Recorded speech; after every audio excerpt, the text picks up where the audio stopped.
السلام علیکم ورحمۃ اللہ وبرکاتہ۔ بسم اللہ والحمد للہ والصلاة والسلام علی رسول اللہ وبعد۔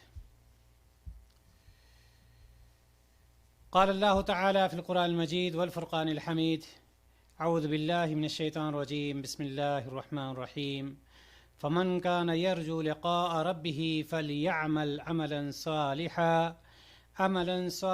ولا یشرک بعبادت ربہ احدا۔ ہر قسم کی تعریف توصیف اللہ رب العزت کے لیے جس نے ہم سبوں کو اس دار فانی میں پیدا فرمایا اور اس کے بعد آخری نبی جناب محمد رسول اللہ صلی اللہ علیہ وسلم پر ان گنت بے شمار درود و سلام۔ محترم حضرات، آپ اس بات سے بخوبی واقف ہیں کہ اللہ تبارک و تعالیٰ نے ہمیں اور آپ کو اس دنیا میں اپنی عبادت کے لیے پیدا فرمایا ہے، اور یہ بھی جانتے ہیں کہ کوئی بھی عمل ہو اس کے لیے کچھ شرطیں ہوا کرتی ہیں۔ اگر وہ شرطیں نہیں پائی جاتی ہیں تو وہ عمل قبول اللہ تعالیٰ نہیں کرتا ہے۔ مثال کے طور پر آپ نماز پڑھنے سے پہلے وضو کرتے ہیں اور آپ یہ جانتے ہیں کہ بغیر وضو کے نماز نہیں ہوتی ہے، جس کی وجہ سے آپ یا تو وضو کرتے ہیں، اور اگر وضو کے لیے پانی نہیں ہوتا ہے یا وضو کرنے کے لائق نہیں ہوتے ہیں یعنی بیمار ہوتے ہیں تو ایسی صورت میں آپ کیا کرتے ہیں؟ تیمم کرتے ہیں۔ لیکن بغیر وضو کے یا بغیر تیمم کے نماز نہیں پڑھتے ہیں، چونکہ آپ کو یہ معلوم ہوتا ہے کہ بغیر وضو کے نماز یا بغیر تیمم کے نماز نہیں ہوتی ہے اور تیمم بصورت مجبوری کی جاتی ہے۔ اسی طرح سے وہ تمام اعمال جس کے ذریعے سے ایک بندہ اللہ تبارک و تعالیٰ کا تقرب حاصل کرنا چاہتا ہے اس کے لیے بھی کچھ شرطیں ہیں۔ وہ سارے اعمال جس کے ذریعے سے اللہ تعالیٰ کی قربت ایک شخص حاصل کرنا چاہتا ہے اس کے لیے کچھ شرطیں ہیں۔ اگر وہ شرطیں پائی جائیں گی تو آپ کی عبادت یا آپ کا وہ عمل قبول ہوگا، اگر وہ شرط نہیں پائی جاتی ہے تو آپ کا وہ عمل یا آپ کی وہ عبادت قبول نہیں ہو سکتی ہے۔ تو بالکل ایسے ہی اس بات کو ہم اپنے ذہن و دماغ میں بٹھا لیں کہ جیسے ہر کس و ناکس اس بات کو جانتا ہے کہ بغیر وضو کے نماز نہیں ہوتی ہے، کوئی بھی ہر شخص اس کو جانتا ہے، اسی طرح سے دو چیزیں ایسی ہوتی ہیں کہ اگر وہ نہ پائی جائیں اور ایک ساتھ نہ پائی جائیں تو اس شخص کی کوئی بھی عبادت، کوئی بھی عمل جس سے اللہ تعالیٰ کی قربت حاصل کرنا چاہتا ہو وہ عمل قبول نہیں ہو سکتا ہے۔ اللہ تبارک و تعالیٰ نے سورۃ الکہف میں ارشاد فرمایا اسی بات کو کہ فمن کان یرجو لقاء ربہ فلیعمل عملا صالحا ولا یشرک بعبادت ربہ احدا۔ تو جسے بھی اپنے پروردگار سے ملنے کی آرزو ہو اسے چاہیے کہ نیک اعمال کرے، اپنے رب کی عبادت میں کسی کو شریک نہ ٹھہرائے۔ یہ دو چیزیں اللہ تبارک و تعالیٰ نے سورہ کہف میں ہمارے اور آپ کے لیے فرما دیا۔ محترم حضرات، یہ بات سب کوئی جانتا ہے کہ عبادات جو ہیں یہ توقیفی ہیں، یہ عبادات ہم اپنے حساب سے نہیں کر سکتے، عبادات توقیفی ہیں، یعنی ان کو شریعت کے دستور کے مطابق پہچانا جاتا ہے، ہمارے اور آپ کے حساب سے نہیں۔ شریعت کا جو دستور ہے، شریعت کا جو نظام ہے، شریعت کا جو سسٹم ہے اس کے مطابق اس کو پہچانا جاتا ہے۔ لہٰذا کسی شخص کے لیے مناسب نہیں کہ وہ اپنی مرضی کے مطابق عبادت کرے، یعنی کوئی بھی عمل جس سے ہم اللہ تبارک و تعالیٰ کا قرب حاصل کرتے ہیں اس کے صحیح ہونے کے لیے دو بنیادی شرطوں کا ہونا ضروری ہے۔ دو بنیادی شرطیں جب پائی جائیں گی تبھی جا کر کے وہ عبادت یا وہ عمل اللہ تبارک و تعالیٰ قبول فرمائے گا، اور ان دو شرطوں کا ایک ساتھ پایا جانا ضروری، یہ بھی آپ کے ذہن میں ہونا چاہیے۔ یہ نہیں کہ ایک شرط ایک مرتبہ اور دوسری شرط دوسری، ایک ساتھ دونوں کے درمیان علیحدگی نہیں ہونی چاہیے، ایک ساتھ پائی جانی چاہیے۔ اور جس کو اللہ تبارک و تعالیٰ نے ابھی جو میں نے آیت پڑھی سورۃ الکہف کی 110 نمبر آیت میں اسی کی وضاحت اللہ تبارک و تعالیٰ نے آپ کے سامنے کی ہے۔ اللہ تبارک و تعالیٰ نے ہمیں کیا بتلایا؟ پہلی شرط عبادت کے قبول ہونے کے لیے، پہلی شرط اللہ تعالیٰ کے تقرب کو حاصل کرنے کے لیے جب کوئی عمل کوئی بندہ کرتا ہے تو پہلی شرط یہ ہے اخلاص۔ پہلی شرط اخلاص، یعنی عمل کرنے والا خالص اللہ تعالیٰ کے لیے عمل کرے، دکھاوے کے لیے نہ کرے، ریا کے لیے نہ کرے، شہرت کے لیے نہ کرے۔ اور اخلاص کا مطلب کیا ہے؟ اخلاص کا مطلب یہ ہے کہ اس عمل سے بندہ کا مقصد صرف اور صرف اللہ تعالیٰ کی رضا ہو، آخرت میں کامیابی حاصل کرنا ہو، نہ کہ دنیا کو دکھانا ہو، اللہ تعالیٰ کی رضا، اس کی خوشنودی اور آخرت میں کامیابی حاصل کرنا اگر مقصد ہے تو ایسی صورت میں اس کے اندر اخلاص پایا جاتا ہے۔ اور اللہ تبارک و تعالیٰ سورۃ البینہ میں ارشاد فرماتا ہے آیت نمبر 5 میں وَمَا أُمِرُوا إِلَّا لِيَعْبُدُوا اللَّهَ مُخْلِصِينَ لَهُ الدِّينَ۔ اللہ تبارک و تعالیٰ نے کیا فرمایا؟ انہیں اس کے سوا کوئی نہیں حکم دیا گیا، انہیں اس کے سوا کوئی حکم نہیں دیا گیا کہ صرف اور صرف کس کی عبادت کریں؟ اللہ تبارک و تعالیٰ کی عبادت کریں۔ تو اللہ تبارک و تعالیٰ کی عبادت کے لیے ایک بندے کو حکم دیا گیا ہے، اور اسی چیز کو سورۃ الزمر میں اللہ تبارک و تعالیٰ آیت نمبر 2 میں ارشاد فرمایا فَاعْبُدِ اللَّهَ مُخْلِصًا لَهُ الدِّينَ۔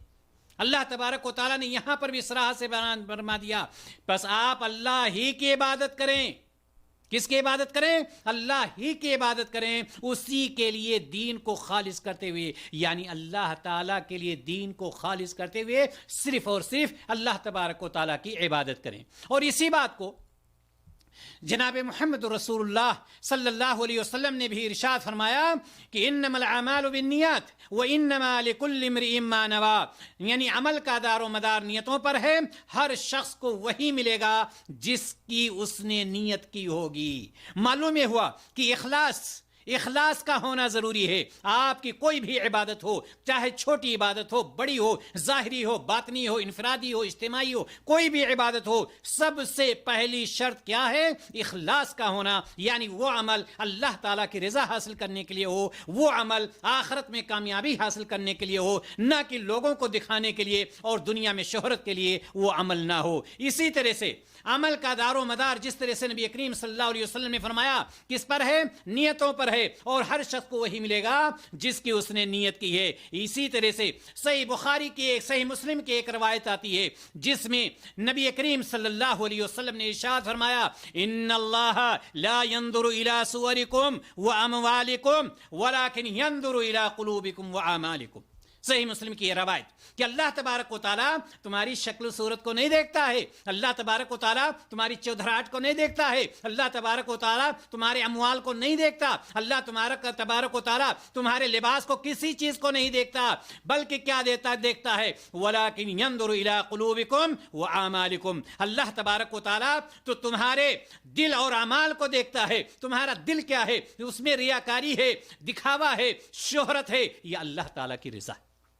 اگر اللہ تعالیٰ کی رضا کے لیے کوئی شخص عمل کرتا ہے تو یقیناً اس کے اندر اخلاص پایا جاتا ہے، اور یہ پہلی شرط ہے کسی عبادت کے قبول ہونے کے لیے۔ اور اسی کے ساتھ ہی دوسری شرط کا بھی ہونا پایا جانا ضروری ہے۔ یہ نہیں کہ ایک میں اخلاص پایا جائے اور دوسرے میں دوسری شرط پائی جائے، نہیں، ایک ہی عمل میں دونوں شرطوں کا پایا جانا ضروری ہے۔ اور دوسری شرط ہے اتباع سنت، یعنی یہ کہ آپ کا عمل رسول اللہ صلی اللہ علیہ وسلم کی شریعت کے مطابق ہونا ضروری ہے، نبی کریم صلی اللہ علیہ وسلم کی سنت کے مطابق ہونا ضروری ہے۔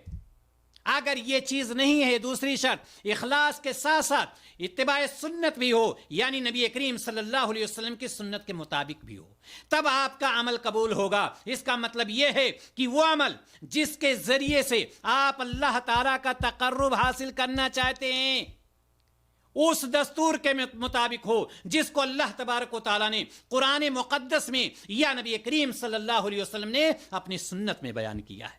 اگر یہ چیز پائی جاتی ہے تو گویا کہ دونوں شرطیں آپ کے عمل کے اندر پائی گئیں، آپ کی عبادت کے اندر پائی گئیں، اور پھر انشاءاللہ تعالیٰ وہ عمل آپ کا قبول ہوگا اور اللہ تبارک و تعالیٰ اس کو قبول فرمائے گا۔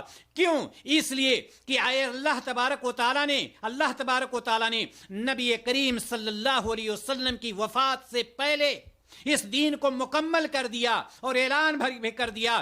سورۃ المائدہ آیت نمبر 3 میں الیوم اکملت لکم دینکم واتممت علیکم نعمتی ورضیت لکم الاسلام دینا۔ آج میں نے تمہارے لیے تمہارا دین مکمل کر دیا اور میں نے اپنی نعمت تم پر مکمل کر دی، اور تمہارے لیے اسلام کو بحیثیت دین پسند کر لیا۔ معلوم یہ ہوا کہ یہ آیت یہ بتلا رہی ہے کہ نبی کریم صلی اللہ علیہ وسلم کی سنت کو اپنا لو، اس کے بعد کسی اور چیز کو تلاشنے کی ضرورت نہیں ہے۔ وجہ کیا ہے؟ وجہ یہ ہے کہ اللہ تبارک و تعالیٰ نے اس دین کو مکمل کر دیا ہے اور اس کا اعلان کر دیا۔ اسی طرح سے سنت کی اتباع، جہاں تک سنت کی اتباع کی بات ہے، بندہ کو چاہیے کہ وہ سنت نبوی کی روشنی میں اللہ تعالیٰ کی عبادت کرے۔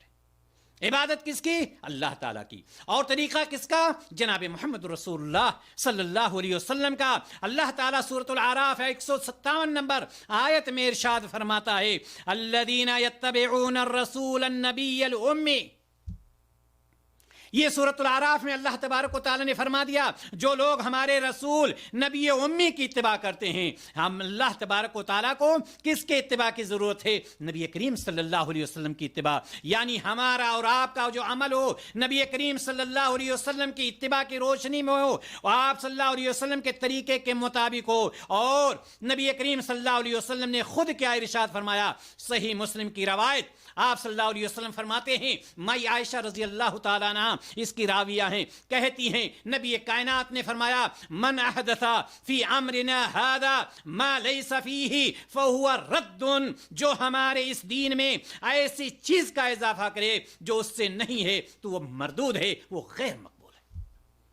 یہ حضرت عائشہ رضی اللہ تعالیٰ عنہ سے روایت نبی کریم صلی اللہ علیہ وسلم ارشاد فرماتے ہیں۔ اور دوسری روایت بھی، یعنی دوسری روایت میں بھی نبی کریم صلی اللہ علیہ وسلم نے ارشاد فرمایا، من عمل عملا لیس علیہ امرنا فہو رد، جس نے کوئی ایسا عمل کیا جس کا میں نے حکم نہیں دیا ہے تو وہ عمل مردود ہے، یعنی غیر مقبول ہے۔ اللہ تبارک و تعالیٰ کو ایسے عمل کی ضرورت نہیں ہے جس پر نبی کائنات کی مہر نہ لگی ہو، یعنی یہ کہ جو سنت کے مطابق نہ ہو، سنت رسول صلی اللہ علیہ وسلم کے مطابق نہ ہو۔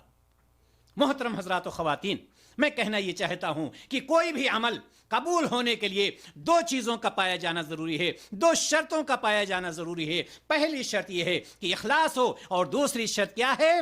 دوسری شرط یہ ہے کہ نبی کریم صلی اللہ علیہ وسلم کی سنت کے مطابق ہونا چاہیے۔ اگر یہ دونوں چیزیں پائی جاتی ہیں تو یاد رکھیے کہ اللہ تبارک و تعالیٰ نے یقیناً سورہ کہف میں اسی لیے ارشاد فرمایا، فمن کان یرجو لقاء ربہ فلیعمل عملا صالحا ولا یشرک بعبادت ربہ احدا۔ اس کے عمل کے اندر، اس کی عبادت کے اندر اخلاص بھی ہونا چاہیے، اور اس کی عبادت کے اندر نبی کریم صلی اللہ علیہ وسلم کی اتباع بھی ہونی چاہیے، یعنی سنت کے مطابق وہ عمل ہونا چاہیے۔ ایمان ہے کیا؟ ایمان ہے کیا؟ ایمان، اب میں امام ابو عبداللہ التستری رحمہ اللہ فرماتے ہیں کہ ایمان نام ہے قول کا، عمل کا، نیت اور سنت کا۔ اگر بغیر عمل کے قول ہے، اگر بغیر عمل کے صرف قول ہے تو یہ کفر ہے، اور اگر قول بھی ہے، عمل بھی ہے، لیکن نیت نہیں ہے تو یہ نفاق ہے۔ اور اسی طرح سے فرماتے ہیں کہ اگر قول بھی ہے، عمل بھی ہے، نیت بھی ہے، لیکن سنت نہیں ہے تو یہ بدعت ہے۔ معلوم یہ ہوا ایمان نام ہے قول کا، عمل کا، نیت کا اور سنت کا، اور ان چاروں چیزوں کا ہونا بالکل ضروری ہے، ان چاروں چیزوں کا ہونا بالکل ضروری ہے۔ اسی طرح سے ہمیں اور آپ کو یہ بھی معلوم ہونا چاہیے، ہمیں اور آپ کو یہ بھی معلوم ہونا چاہیے کہ اللہ کے قریبی ہم کیسے بنیں۔